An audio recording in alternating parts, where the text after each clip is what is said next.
This is the new Skoda Karoq, and in this video I'm going to explain why I think it's one of the smartest and savviest mid-size SUVs that you can buy right now. We're also going to have a look at its design, jump inside to look at its flexible and genuinely clever interior, and then finish with how it drives. Before all that though, have you subscribed to the Wheels YouTube channel yet? If not, scroll up there and do it now, because we're going to have 2 new in-depth videos like this one every single week. Right, the Skoda Karoq.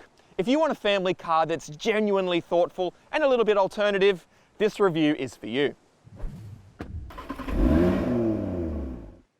I have a theory about the people who buy modern Skodas, and that is that they are incredibly switched on. Skoda's still a bit of an underrated brand in Australia, but while most people flock towards well-known mainstream brands, the people that buy cars like this one, they understand that what you're effectively getting is a Volkswagen with a little less equipment, but additional clever touches, like these removable seats, for less cash.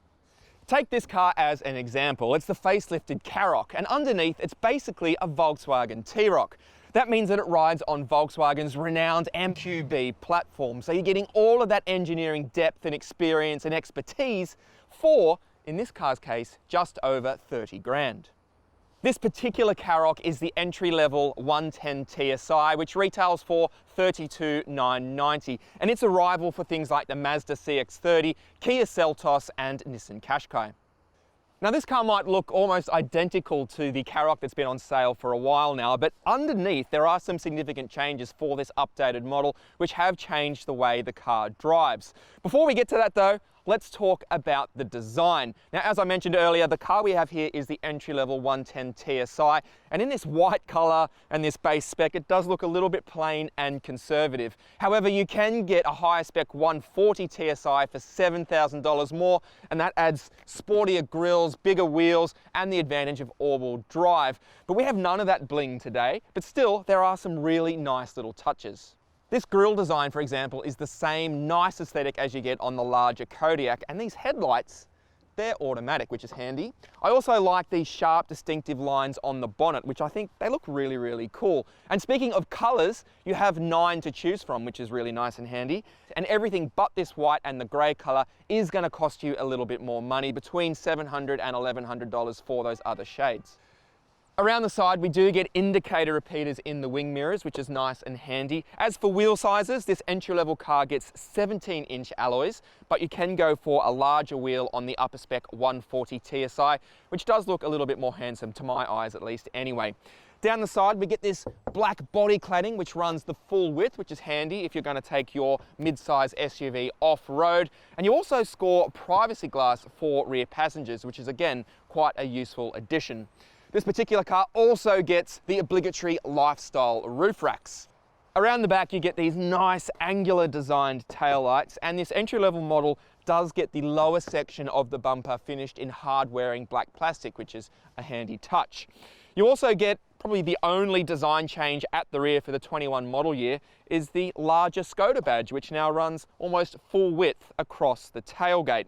Speaking of the tailgate, this entry-level car isn't an automatic tailgate. You've got to do it yourself, but that's no real hardship. And you also do get this handy little toggle to close it nice and easy. And when you open it, you do notice it's actually a fairly decent sized boot. Skoda says that's around 530 litres of cargo capacity. I'm guessing when you move the sliding second row all the way forward, but there are some really useful and clever touches going on in here which show that Skoda has really thought about how people are going to use their mid-size SUV. So here are some clever Easter eggs in the Skoda Karoq. Easter egg number 1. This might be the only mid-size SUV that comes with its own removable torch. And you also gain another 12-volt socket in the boot.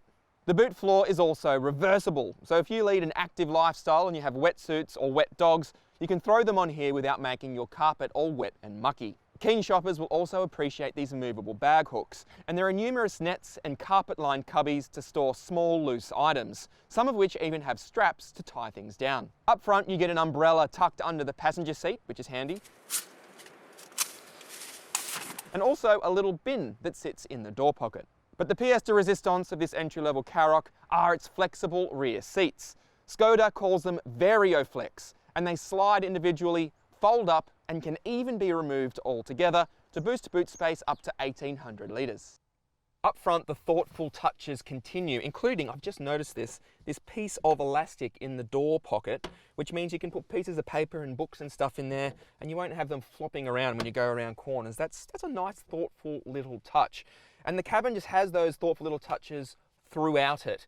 Now, Skoda cabins tend to center around a very simple design that majors on functionality and practicality, and this Karoq is no different. Ergonomically, it's really sound. All of the key controls fall very easily to hand, and there is heaps of places to put things, including that door pocket, which I just mentioned. It will easily swallow my oversized water bottle, plus a couple of coffee cups very, very easily. Over here, the central bin is a pretty carefully and thoughtfully designed piece of storage as well. So we've got a couple of cup holders in here, which again will swallow some coffee cups. But there's also, I love this, there's also a slot for the key. Now that's something a lot of cars don't actually have, and it's very annoying because the key sort of scoots around and you often lose your key, but not in this one because there is a little slot for it. There's also a slot for the cap of your 12-volt socket. That is really handy because I don't know about you, but I lose these in about 5 minutes flat. So that slot's straight in there. One little design foible though that I have discovered is that these central cup holders are a little bit narrow. And that means that while they do swallow two takeaway coffee cups, they tend to overlap a little bit. And that means that if your passenger goes to grab theirs, they might pick yours up and spill it by mistake, and you have hot liquid everywhere, which would be a little bit annoying. However, one absolute bonus is that this central bit actually lifts out, and you can take it out altogether, leave it at home, and you've got an enormous central bin here for all sorts of things. Or you simply rotate it around and it's reversed. So that way you've got cup holders at the back, storage at the front. That's very clever. There is another little storage bin here in front of the gear lever, which is lined with a rubber lining so things don't slide around and make a yucky sound. And there's also another, frankly, enormous bin in the top of the dash. You could put all sorts of things in there. Your wallet, books again, your lunch if you've got it. So that is very thoughtful. Lots of places to put things. In terms of connectivity, well, you've got everything you need basically. You've got one USB port here. That's a little bit stingy, I have to say. There's only, as far as I can tell, only one USB up the front. Normally we're looking for at least 2 or 3 these days, so that's a bit of a black mark against the Karoq. But the good news is that the functionality of all of the technology in here is really top drawer. The central screen is 8 inches and it has these hotkeys down the side. I love that because, you know, digital screens these days often have all of the key functions inside of the menu, so you've got to touch the screen a couple of times to access the things you want. But here you've just got instant access to radio, to setup, to the main menu, to the car functions. It's all very easily accessible just there. You also get Apple CarPlay and Android Auto. So let's fire up CarPlay to show you how that works. Graphics on this screen are top drawer as well. Also a very quick screen to respond to touch, which is exactly what you want. There's nothing worse than having a big lag between inputs. So there you go, all of the useful connectivity of Apple CarPlay or Android Auto, and let's face it, you're going to be using that more than you are the proprietary system that Skoda has in there. But the good news about that proprietary system is that all of the menus are logically laid out, so it's not very hard to use, but that's good. Another thing worth pointing out, every version of the Karoq gets a digital display. And I'm not a huge fan of digital displays, to be honest, but the Volkswagen Group just gets this stuff right, don't they? It's basically the same system as the Volkswagen Tiguan, and you can watch our review of the Tiguan R-Line by clicking that pop-out banner up there. I loved it in the Tiguan, I love it in the Karoq. All of the graphics are very easy to read. It's not too fussy, which is exactly what you want from your instrument cluster. You want to be able to see how fast you're going at a glance rather than having to squint for a small font. So again, big ticks for the digital display. In terms of safety equipment and other equipment, you're getting a pretty good deal here for $33,000. We get dual zone climate control, which is handy. We do get rear air vents back there, but we'll check that out when we hop in the back seat in a second. Safety-wise, AEB, most of the active safety systems you would expect. However, it is worth pointing out that in this base car, if you want systems like blind spot detection, rear cross traffic alert, lane keep assist, you are going to have to spend a little bit more money for an option pack for around $4,000 to get those systems. When it's all said and done though, all of the basic functions are absolutely spot on. The seating position is nice and comfortable. There is lots of adjustment, both rake and telescopic, for this steering wheel. The adjustments for the seat in this entry-level Karoq are manual, but that's no bad thing, I don't think, because at least the backrest dial adjustment is an infinite dial, not a lever, so you can get it exactly how you want it to be. All things said and done, this is a very convincing cabin for a very affordable mid-size SUV. Let's see if that level of attention and quality carries over to the back seat. Jump into the back seat of the Karoq, and the first thing you notice is the general sense of space.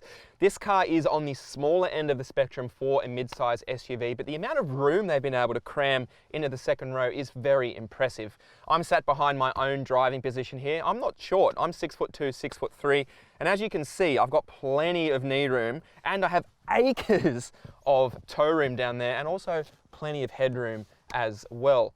The general sense of airiness back here is helped by these low windowsills, which is great if you're going to put a couple of kids back here because they need to have a view out. Otherwise, they can get a little bit sick in the tummy and then you're dealing with vomit and all sorts of things, so you don't want to do that. Amenity-wise, you're pretty well looked after in the back seat as well. I've got a couple of air vents back here. Again, very important if you have kiddies for them to have their own ventilation. There's no temperature control, however, because it's only a dual zone system, not a tri-zone system. You also get a 12-volt socket down here, and you get these little phone and tablet holders, which are really useful because you can whack your phone or tablet in there like that, pull up your favorite YouTube channel, hit subscribe to that one, whack your headphones in, and you could happily spend a few hours back here because the seat itself is very comfortable. It majors on under-thigh support as well, which is not always a guarantee in this segment. Sometimes the seat can feel a little bit short, and of course it does have that added flexibility of being able to slide it back and forth, and you do have backrest angle adjustment as well. In terms of things that you don't get, well, I'm missing some USB ports actually. I might have my phone up there being able to show my favorite YouTube channel. However, I'm going to run out of battery soon enough, and I can't find any USB ports in the back seat, which means that there's really only one in the entire cabin of the Karoq, and in 2021, I don't think that's enough actually. You also might think on first blush that there is not a central armrest or cup holders back here. However, pull this lever, and voila, the whole center seat falls down to reveal two cup holders and a nice place to put your elbow. Although these cup holders are actually a little bit narrow and they cannot swallow my oversized drink bottle. This does go, however, very easily into the door cubby, and I've got some other map pockets here to put stuff.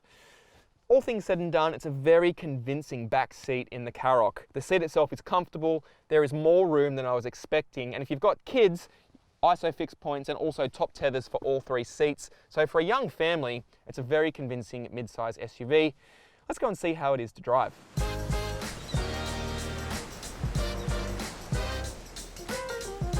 While the rest of the Karoq package has been refined and tweaked for this 2021 model year update, the biggest change for this entry-level 110 TSI has been to its powertrain. Not that you'd really notice it if you were just looking at the power and torque figures on paper, because they remain unchanged at 110 kilowatts and 250 Newton meters.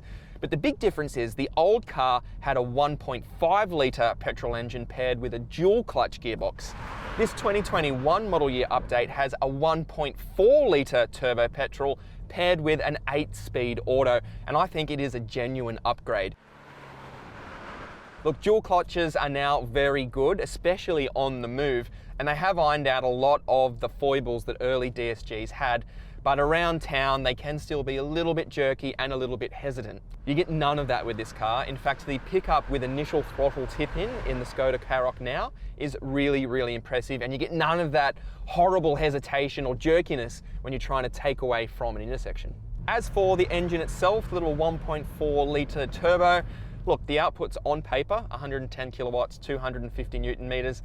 They don't sound like much really, but they are perfectly adequate, and the unit itself, really premium, likes to rev, gets a little bit vocal at the top end of the rev range, but for a car of this size and for what it's going to be used for, I think it is a perfectly acceptable powertrain. Even out on the open road, you're not going to have that horrible feeling of not having enough performance when you go to pull out for an overtake. And officially you're not going to use that much fuel either. It's around about the 6 litres per 100k mark, which is about spot on for this segment. As for how it steers, stops and goes around corners, the Karoq delivers everything you'd expect of a car that rides on Volkswagen's platform, and expectations for that platform are very high. As I said in my Tiguan video a little while ago, anything that rides on this platform is pretty much guaranteed to steer really nicely and also have very car-like handling, and that's exactly what we have here. The steering itself, nice and responsive, straight off center. Some cars in this segment have a horrible vague zone straight off center, which doesn't do anything to inspire any sort of confidence. But here we're nice and accurate, and the weighting is pretty well judged for a car that's going to spend a lot of time in the city. It's very light, it's very easy to maneuver when you're in an undercity car park and all that kind of stuff. So I think they've done a good job judging this car for what's going to be used for mostly, which is in an urban environment like this one. In terms of how it goes around corners, nothing nasty to report there either. It's not the car you're going to go out on a Sunday morning for a blast up a windy road, but it does feel very car-like. It's just been jacked up a little bit. So anyone who has spent a lot of time in a small hatch, you're going to have a very similar driving experience in the Karoq. My only complaint about how the Karoq drives concerns NVH intrusion inside the cabin. Road and tyre noise is actually really nicely isolated, but what I am picking up is quite a bit of boominess from the suspension. It's a little hard to describe, and I don't know if the camera audio can pick it up, but every time we go over small bumps and big bumps in particular, the suspension makes quite a hollow, deep frequency boominess which reverberates around the cabin and does hurt my inner ear. I don't know if it's because my ears are overly sensitive to it, but I do know that after a couple of hours I think that would become a little bit fatiguing. But honestly, for me, that's really the only major chink in the Karoq's armour when it comes to how it drives. Skoda's marketing slogan is simply clever, and those lines are usually, well, they're rubbish, aren't they? But it is absolutely bang on when it comes to the Karoq. Skoda is still a very underrated brand in Australia, but this car has obviously been very carefully and expertly executed. It forgoes, some of the glitzy glamour that some of its rivals have in favour of really cleverly thought out and genuinely useful touches that its buyers are going to appreciate.